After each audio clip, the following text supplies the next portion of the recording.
ಮರೆಯದ ಮಾತುಗಳು. ಮಳೆಯ ಕಾಲ ಆಕಾಶವೇ ತನ್ನ ನೋವನ್ನು ಸುರಿಸ್ತಾ ಇರುವಂತೆ ತುಂತುರು ಮಳೆ ಬೀಳ್ತಾ ಇತ್ತು. ಹಳೆಯ ಮನೆ, ಮರದ ಕಿಟಕಿಗಳು, ಗೋಡೆಗಳು, ಆ ಗೋಡೆಗಳಲ್ಲಿ ಕಾಲದ ಗುರುತುಗಳು. ಆ ಮನೆಯಲ್ಲಿ ಒಬ್ಬನೇ ಕುಳಿತಿದ್ದ ವಿಕ್ರಮ್. ಅವನ ಕೈಯಲ್ಲಿ ಒಂದು ಹಳೆಯ ಡೈರಿ ಇತ್ತು. ಅದು ಸಾಮಾನ್ಯ ಡೈರಿ ಅಲ್ಲ. ಅದು ಅವನ ಬದುಕಿನ ಅನೇಕ ವಿಚಿತ್ರವಾದಂತಹ ಘಟನೆಗಳನ್ನು ಅಡಗಿಸಿಕೊಂಡಂತಹ ಒಂದು ಕತೆಗಳ ಪೆಟ್ಟಿಗೆ ಅಂದರೆ ಅದು ತಪ್ಪಾಗಲ್ಲ. ನಾನು ಹೇಳಬೇಕಾದ ಮಾತುಗಳನ್ನು ಯಾಕೆ ಹೇಳಲಿಲ್ಲ? ಅವನ ಮನಸ್ಸು ಅವನನ್ನೇ ಪ್ರಶ್ನಿಸ್ತಾ ಇತ್ತು. ಆ ಡೈರಿಯ ಮೊದಲ ಪುಟದಲ್ಲಿ ಒಂದು ಹೆಸರು ಬರೆದಿತ್ತು, ಅನನ್ಯ. ಆ ಹೆಸರನ್ನು ನೋಡ್ತಿದ್ದ ಹಾಗೆ ಅವನ ಕಣ್ಣಲ್ಲಿ ನೀರು ತುಂಬಿ ಹರಿಯಕ್ಕೆ ಶುರುವಾಯಿತು. ಅನನ್ಯ ನಗುತ್ತಿದ್ದರೆ ಎಲ್ಲರನ್ನ ನಗಿಸುವಂತಹ ಪರಿಪಾಠವನ್ನು ಬೆಳೆಸ್ಕೊಂಡಂತಹ ಸುಂದರ, ಮೃದು ಹಾಗೆ ಸೌಮ್ಯವಾದಂಥ ಹುಡುಗಿ. ಅವಳು ಮಾತಾಡಿದ್ರೆ ನೋವು ಕೂಡ ಕ್ಷಣಕ್ಕೆ ಮರೆಯಾಗ್ತಾ ಇತ್ತು.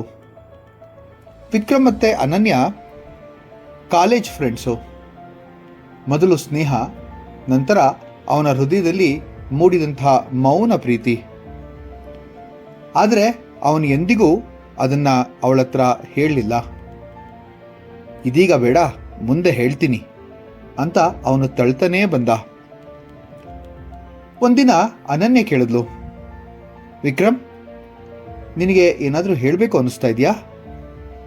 ಅವನು ಕ್ಷಣಕಾಲ ನಿಂತ. ಹೃದಯ ಜೋರಾಗಿ ಬಡಿಯಕ್ಕೆ ಶುರುವಾಯಿತು.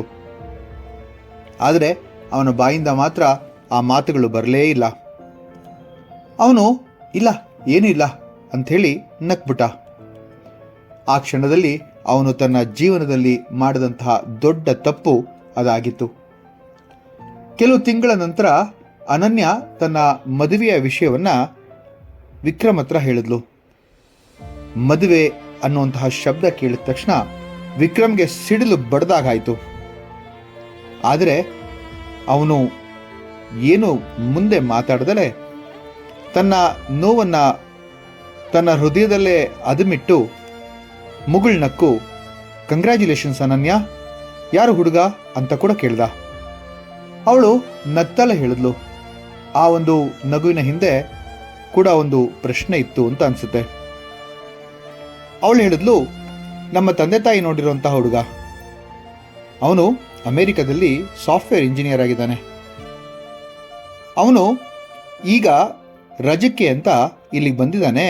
ಹಾಗೆ ನಮ್ಮ ಅಪ್ಪ ಅಮ್ಮ ಹಾಗೂ ಅವನ ಅಪ್ಪ ಅಮ್ಮ ಇಬ್ಬರು ಕೂಡ ಒಬ್ರಿಗೊಬ್ರು ಭೇಟಿಯಾಗಿ ನಮ್ಮಿಬ್ಬರ ಮದುವೆಯ ವಿಚಾರವನ್ನು ಪ್ರಸ್ತಾಪ ಮಾಡೇ ಬಿಟ್ಟರು.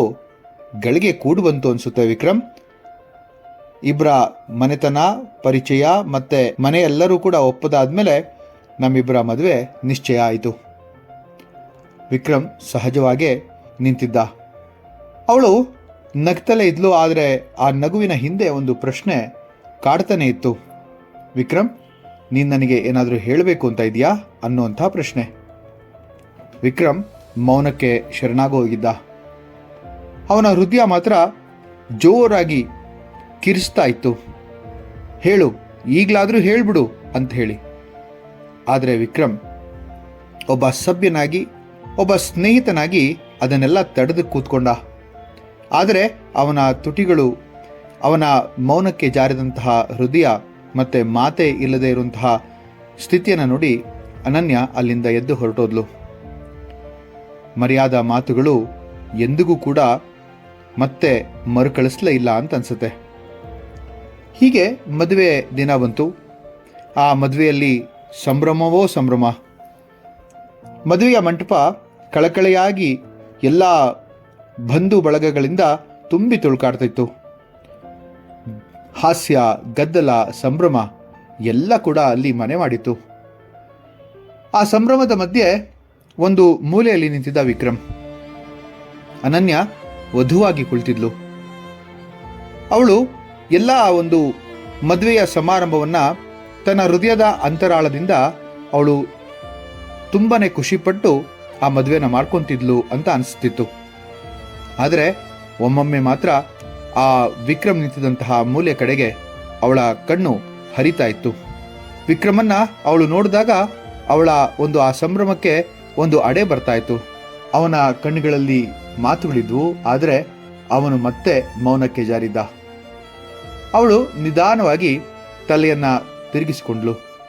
ಆ ಕ್ಷಣದಲ್ಲಿ ಎರಡು ಹೃದಯಗಳು ಜೋರಾಗಿ ಬಡಿದಿರುವಂಥ ಶಬ್ದ ಆ ಕಲ್ಯಾಣ ಮಂಟಪದ ಗದ್ದಲದ ನಡುವೆ ಕೂಡ ಹರಿದು ಹಾರು ಬಂತು. ಕಾಲ ಕಳೀತು. ಸುಮಾರು 3-4 ವರ್ಷಗಳೇ ಕಳೆದಿರಬೇಕು. ವಿಕ್ರಮ್ ಒಬ್ಬನೇ ಉಳಿದ. ಒಂದಿನ ಒಂದು ಸುದ್ದಿ, ಅನನ್ಯ ಇನ್ನಿಲ್ಲ ಅಂಥೇಳಿ. ಏನಾಯಿತು ಅನನ್ಯಂಗೆ ಅನ್ನೋಷ್ಟು ವ್ಯವಧಾನ ಅಥವಾ ಪ್ರಶ್ನೆಯನ್ನು ಕೇಳುವಂತಹ ಒಂದು ಮಾತು ಕೂಡ ವಿಕ್ರಮ್ಗೆ ಬಿದ್ದೋಗಿತ್ತು.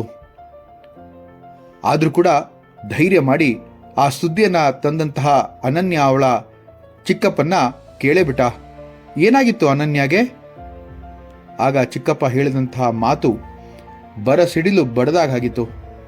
ಮದುವೆ ಆದ ನಂತರ ಅನನ್ಯ ಮತ್ತು ಅವಳ ಗಂಡ ಇಬ್ಬರು ಕೂಡ ಅಮೆರಿಕಕ್ಕೆ ಹೋದರು. ಅಮೆರಿಕದಲ್ಲಿ 2-3 ವರ್ಷ ತುಂಬ ಚೆನ್ನಾಗಿ ಬಾಳ್ವೆ ಕೂಡ ಮಾಡಿದ್ರು. ಒಂದು ದಿವಸ ಅವರಿಗೆ ಭಾರತಕ್ಕೆ ಬರಬೇಕು ಅಂತಾಗಿ ಭಾರತಕ್ಕೆ ಹೊರಟು ನಿಂತಾಗ ಅನನ್ಯ ಅವಳ ಗಂಡ ಯಾವುದೋ ಎಮರ್ಜೆನ್ಸಿ ಬಂದಿದ್ದರಿಂದ ಅವನು ಅಲ್ಲೇ ಉಳಿದ. ಅನನ್ಯ ಮಾತ್ರ ಭಾರತಕ್ಕೆ ಬಂದ್ಲು. ಅನನ್ಯ ಬಂದು ಭಾರತದಲ್ಲಿ ಒಂದು 15 ದಿವಸ ಇದ್ಲು ಅನ್ಸುತ್ತೆ. ಅದು ಏನಾಗಿತ್ತೋ ಗೊತ್ತಿಲ್ಲ.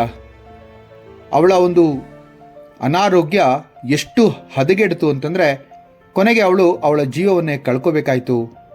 ಇಷ್ಟು ಹೇಳಿದಂಥ ಚಿಕ್ಕಪ್ಪ, ಆ ಚಿಕ್ಕಪ್ಪನ ಒಂದು ಗದ್ಗದ ಧ್ವನಿಯಲ್ಲಿ ಅವರ ದುಃಖ ಅರ್ಥ ಆಗ್ತಾ ಇತ್ತು. ಅನನ್ಯ ಅನಾರೋಗ್ಯದಿಂದ ಹೋಗ್ಬಿಟ್ಟಿದ್ಲು. ಅವರ ಚಿಕ್ಕಪ್ಪ ವಿಕ್ರಮ್ಗೆ ಒಂದು ವಿಚಾರವನ್ನು ಹೇಳಿದ್ರು. ವಿಕ್ರಮ್, ಅನನ್ಯ ಅವರ ತಾಯಿ ನಿನ್ನನ್ನು ನೋಡ್ಬೇಕಂತಪ್ಪ, ಒಮ್ಮೆ ಮನೆ ಕಡೆ ಬಂದು ಹೋಗು ಅಂತ. ಹಾಗೆ ವಿಕ್ರಮ್ ಹ್ಞೂ ಅಂದು 1-2 ದಿನಗಳು ಬಿಟ್ಟ ನಂತರ ಅನನ್ಯ ಮನೆಗೆ ವಿಕ್ರಮ್ ಹೋದ. ಅನನ್ಯ ಅವರ ತಾಯಿ, ನೋಡು ವಿಕ್ರಮ್, ಇದು ನಿನಗೆ ಕೊಡಬೇಕು ಅಂತ ಅನನ್ಯ ಹೇಳಿದ್ಲು ಅಂತ ಹೇಳಿ ಒಂದು ಲಕೋಟೆಯನ್ನು ಅವನ ಕೈಗಿರಿಸಿದ್ರು. ಅವನ ಕೈಗಳು ನಡುಕ್ತಾನೆ ಅದನ್ನು ತೆರೀತು. ಅದರೊಳಗೆ ಒಂದು ಪತ್ರ. ವಿಕ್ರಮ್, ನೀನು ಎಂದಿಗೂ ಹೇಳಲಿಲ್ಲ, ಆದರೆ ನಾನು ತಿಳ್ಕೊಂಡಿದ್ದೆ. ನಿನ್ನ ಕಣ್ಣಲ್ಲಿ ನಾನು ಅದನ್ನು ಓದಿದ್ದೆ. ನಾನು ಕಾಯ್ತಾ ಇದ್ದೆ ಆ ಒಂದು ಮಾತಿಗಾಗಿ. ಆದರೆ ನೀನು ಮೌನಕ್ಕೆ ಶರಣಾಗಿದ್ದೆ. ಆದರೆ ನನ್ನ ಜೀವನ ಮುಂದುವರಿತು. ಅಪ್ಪ, ಅಮ್ಮ, ಚಿಕ್ಕಪ್ಪ, ಮನೆಯಲ್ಲಿ ಎಲ್ಲರ ಒಂದು ಮಾತಿಗೆ ಕಟ್ಟಿಬಿದ್ದು ನಾನು ಕೂಡ ಇನ್ನೊಂದು ಮದುವೆ ಕೂಡ ಆದೆ. ಆದರೆ ನನ್ನ ಹೃದಯದ ಒಂದು ಭಾಗ ನಿನ್ನ ಜೊತೆನೇ ಉಳಿದ್ಬಿಟ್ಟಿತ್ತು. ನೀನು ಹೇಳಬೇಕಾದಂಥ ಮಾತುಗಳನ್ನು ಎಂದಿಗೂ ಉಳಿಸ್ಕೋಬೇಡ. ಅದನ್ನು ಯಾರಾದರೂ ಆಗಲಿ, ಯಾರಿಗಾದರೂ ಆಗಲಿ, ಯಾರಾದರೂ ನಿನ್ನ ಜೀವನದಲ್ಲಿದ್ದರೆ ಅವರಿಗೆ ಹೇಳು. ಇಲ್ಲವಾದರೆ ನಿನ್ನಂತೆ ಯಾರೋ ಒಬ್ಬನು ಮತ್ತೆ ಆ ನೋವನ್ನು ಅನುಭವಿಸ್ಬೇಕಾಗತ್ತೆ. ನಿನ್ನ ಸ್ನೇಹಿತೆ ಅನನ್ಯ. ಪತ್ರ ಮುಗ್ದಿತ್ತು. ವಿಕ್ರಮ್ ಅಳೋಕ್ಕೆ ಶುರು ಮಾಡ್ದ. ಅವನ ಜೀವನದ ಎಲ್ಲ ಮಾತುಗಳು ಈಗ ಅರ್ಥವಿಲ್ಲದಂತೆ ಕಾಣಿಸ್ಕೊಳ್ತಾ ಹೋಯಿತು. ಮಳೆ ಇನ್ನೂ ಜೋರಾಗಿ ಸುರಿಯೋಕೆ ಪ್ರಾರಂಭಿಸಿತು. ಆ ಮಳೆಯಲ್ಲಿ ವಿಕ್ರಮ್ನ ಗೋಳು, ವಿಕ್ರಮ್ನ ಮೌನವಾದಂತಹ ಆ ಚೀತ್ಕಾರ ಯಾರಿಗೂ ಗೊತ್ತಾಗಲಿಲ್ಲ. ಮರೆಯದ ಮಾತುಗಳಾಗಿದ್ವು ಅವು.